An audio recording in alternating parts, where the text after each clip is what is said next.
ईश्वर लालू जी को स्वस्थ करे, वह आबादी बढ़ाए और भाजपा आवास बनाने का काम करेगी। आरजेडी रंगदारी वसूली से फुर्सत हो तब न। आज रंग बीजेपी और एनडीए की सरकार में रंगदारी नहीं, स्ट्रीट वेंडर को पीएम स्वनिधि योजना का लाभ मिल रहा है। आरजेडी हो या उनके सहयोगी दल, ये तमंचा लहराने वाले लोग हैं, इनको टैबलेट से क्या मतलब। इसलिए डिजिटल इंडिया का विरोध करते हैं। डिस्ट्रिक्ट 1 मेडिकल कॉलेज बन रहे हैं, वर्ल्ड क्लास यूनिवर्सिटीज का निर्माण हो रहा है, हर घर नल की योजना साकार हो रही है और गरीब कल्याणकारी योजनाओं की तो कोई सानी ही नहीं। बहनों और भाइयों, याद करिए 14 के पहले लोग भूखों मरते थे, भूख से मौत की शिकायतें आती थी, किसान आत्महत्या करता था, नौजवान पलायन करता था, महिलाओं के सामने आजीविका का साधन नहीं होता था। 2014 के बाद आपने बदलते हुए भारत को देखा है।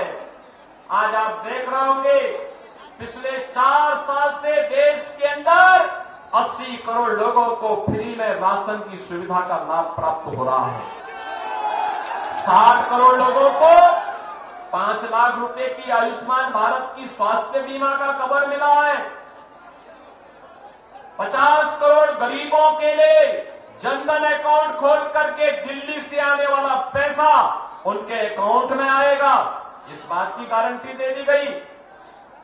12 करोड़ अन्नदाता किसान को प्रधानमंत्री किसान सम्मान निधि का लाभ दे दिया गया। और बहनों और भाइयों, 12 करोड़ गरीबों के शौचालय भी बने हैं। 10 करोड़ गरीब महिलाओं को उज्ज्वला योजना के कनेक्शन भी मिले हैं। 4 करोड़ गरीबों के मकान मिले हैं। और कल के संकल्प पत्र में भारतीय जनता पार्टी ने कहा है कि अभी 10 वर्ष में 4 करोड़ गरीबों के मकान बने हैं, अगले 3 वर्ष में, अगले 5 वर्ष में 3 करोड़ और लोगों के मकान बनाएंगे। बहनों और भाइयों, ईश्वर लालू जी को स्वस्थ करे, वह आबादी बढ़ाए और भाजपा आवास बनाने का काम करेगी। आवास बनाने का काम भाजपा करेगी। 3 करोड़ गरीबों को फिर से आवास मिलेगा। बहनों और भाइयों, 2.5 करोड़ गरीबों को घर में बिजली के फ्री में कनेक्शन, डिजिटल इंडिया का सपना साकार हो रहा है। एक तरफ मोदी जी भारत को डिजिटल युग में ले जा रहे हैं और दूसरी तरफ आरजेडी और उनके लोग आपको लालटेन युग की ओर पीछे धकेल रहे हैं। बहनों और भाइयों, यही कहने के लिए हम लोग आपके पास आए हैं। मैं आपसे पूछना चाहता हूं, ये जो कार्य मैंने गिनाए हैं, क्या ये आरजेडी और कांग्रेस कर पाती क्या? और मैं आपसे पूछना चाहता हूं, मैं तो यूपी से आया हूं ना, अयोध्या में रामलला का भव्य मंदिर का निर्माण कार्य का ये लोग कर पाते क्या? अयोध्या में रामलला का भव्य मंदिर बनने पे कैसा लगा आपको? अच्छा लगा ना? तो आपको खुश होना ही था, क्योंकि मैं देख रहा था रामलला विराजमान हो रहे थे अयोध्या में, उत्सव उमंग था बिहार में, और सबसे पहला उपहार रामलला मंदिर के लिए बिहार से ही अयोध्या धाम पहुंचा था। इसके लिए बिहार वासियों का अभिनंदन। और इसलिए बहनों और भाइयों, आज मैं आपसे कहने के लिए आया हूं, एक तरफ नौजवान के लिए आजीविका है, पीएम स्टार्टअप की योजना, पीएम स्टैंड अप की योजना, प्रधानमंत्री मुद्रा योजना, और इस बार तो संकल्प पत्र में एक बात और कह दी गई, अब तक 10 लाख रुपए तक का नौजवानों को ब्याज फ्री लोन मिलता था, अब इसकी राशि को बढ़ा करके 20 लाख कर देंगे। बहनों भाइयों, आरजेडी रंगदारी वसूली से फुर्सत हो तब ना आज रंग बीजेपी और एनडीए की सरकार में रंगदारी नहीं, स्ट्रीट वेंडर को पीएम स्वनिधि योजना का लाभ मिल रहा है और पीएम स्वनिधि का दायरा बढ़ा करके गांव के ठेला खोमचा रेड़ी लगाने वाले लोगों को, पटरी व्यवसायियों को भी इसका लाभ प्राप्त होगा। कल के संकल्प पत्र में भारतीय जनता पार्टी ने घोषणा कर दी है।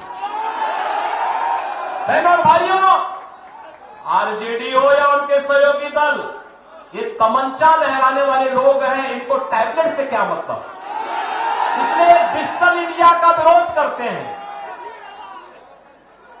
और बहनों और भाइयों, भारतीय जनता पार्टी और सहयोगी दल आपको डिजिटल इंडिया में ले जा करके आत्मनिर्भर भारत और विकसित भारत की परिकल्पना को साकार बनाने के एक सारथी के रूप में आगे बढ़ाना चाहते हैं। और इसीलिए हम लोग आए हैं आपसे कहने के लिए, हमें प्रधानमंत्री मोदी जी के विजन के अनुरूप विकसित भारत की संकल्पना को साकार करने के लिए आगे बढ़ना है।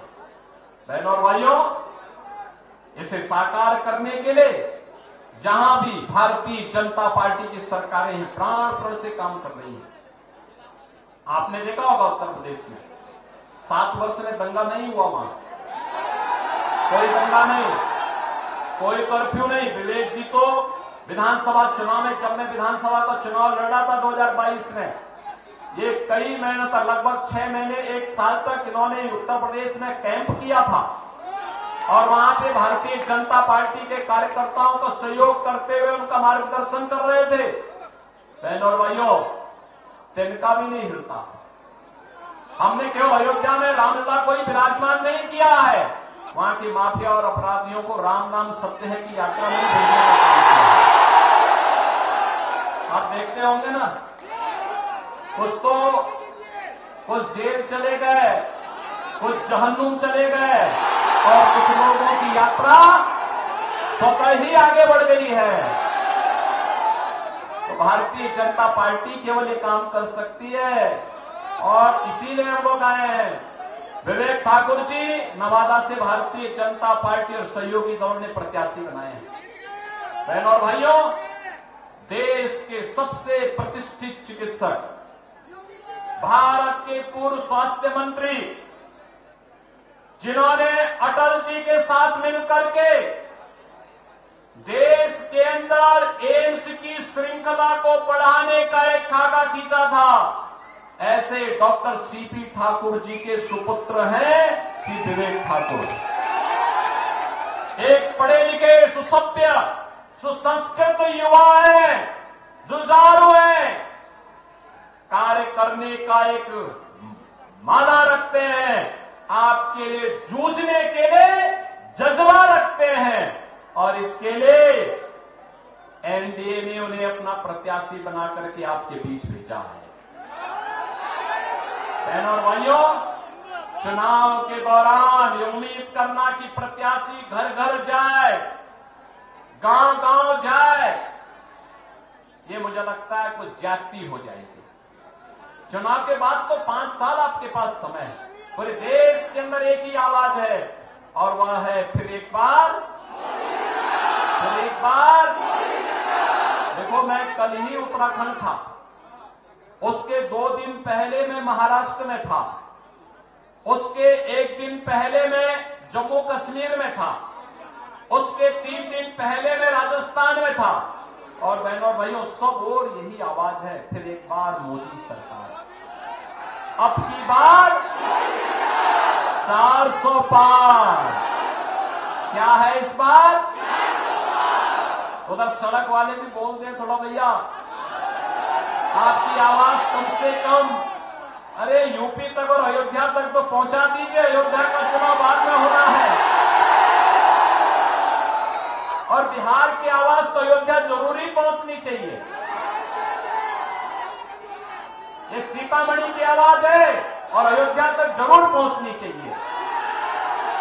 और इसलिए बहनों भाइयों, इसीलिए आज मैं आपके पास आया हूं, एक सुयोग्य पिता की सुयोग्य संतान, जिन्होंने डॉक्टर सीपी ठाकुर जी को पद्म पुरस्कार प्राप्त हुआ था, क्योंकि एक बीमारी कालाजार की समस्या का उन्होंने निदान निकाल करके बिहार वासियों को इस महामारी से बचाव करने का काम किया था।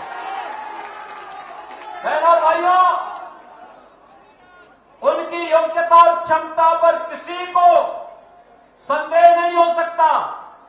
और योग्य पिता के योग्य पुत्र आपके पास भारतीय जनता पार्टी के कार्यकर्ता के रूप में आपकी सेवा करने के लिए आए हैं। और बहनों और भाइयों, इसीलिए हम आपसे अपील करने के लिए मैं भी आया हूं। मुझे आज दूसरे राज्य में जाना था, लेकिन जब मुझे बताया गया कि भी पहले ही चरण में विवेक ठाकुर का चुनाव है, तो मैंने कहा मैं जरूर जाऊंगा। और बहनों भाइयों, आज नवादा की इस पावन धरा को, माता सीता की इस पावन धरा को यहां पर नमन करने के लिए, आपके साथ संवाद बनाने के लिए मैं आज यहां पर आपके बीच आया हूं। आप मुझे बताओ, आप भी बिहार के अंदर यही चाहते हैं ना कि जो यूपी के अंदर हुआ है, और ये बीजेपी और एनडीए यही करेगा। और इसी के लिए एनडीए के सभी प्रत्याशी विजयी बनने चाहिए। सहमत हैं? सभी लोग सहमत हैं? सभी लोग सहमत हैं? घर घर मोदी जी का प्रतिनिधि बन करके और विवेक ठाकुर बन करके घर घर जाएंगे। बहनों और भाइयों, यहां गर्मी हो रही है, और गर्मी हो सकता है 19 अप्रैल को और गर्मी हो, लेकिन उसकी परवाह नहीं करनी है। ठीक है ना? याद रखना, ये गर्मी अभी जितनी पड़े, लेकिन तय करिए, कमल खिलाइए और राजनीति के प्राधिकरण करने वालों की गर्मी निकाल दीजिए। सहमत है ना? सभी लोग सहमत हैं? तो फिर 19 अप्रैल को विवेक ठाकुर जी को कमल चुनाव चिन्ह पर भारी बहुमत से विजयी बना करके भेजेंगे। मोदी जी के गले में बिहार की एनडीए की सभी सीटों को भेजने में अपना योगदान देंगे। तो फिर मेरे साथ बोलेंगे, भारत माता की, भारत माता की।